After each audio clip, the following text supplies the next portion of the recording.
শিক্ষার্থীদের কাছে one kind of ধোঁয়াশা। আমরা বিশ্ববিদ্যালয় প্রশাসন এবং সেই সকল ছাত্র সংগঠন সহ সবাইকে মনে করিয়ে দিতে চাই যে এই বিশ্ববিদ্যালয়ের সাধারণ শিক্ষার্থীরা তারা কিন্তু ছাত্র সংসদের ব্যাপারে বদ্ধপরিকর, এবং প্রশাসনকেও বলবো যে মেরুদণ্ড শক্ত করে কোনো চাপের কাছে কোনো বিষয়ের কাছে নতি স্বীকার না করে শিক্ষার্থীদের যে ন্যায্য সময় সেই ন্যায্য সময়ে অবশ্যই বেগম রোকেয়া বিশ্ববিদ্যালয়ের ছাত্র সংসদ প্রতিষ্ঠা করতে হবে।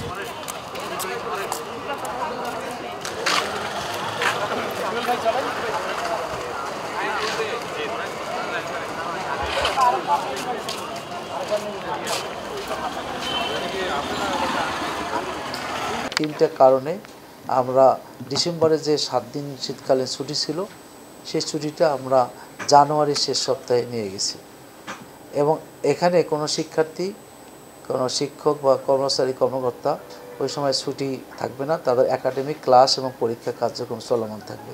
সুতরাং আশা করি শিক্ষার্থীদের কার্যক্রমের জন্যই শিক্ষার্থীরা বিশ্ববিদ্যালয়ে অবস্থান করবে এবং তারা ভোটও দিতে পারবে।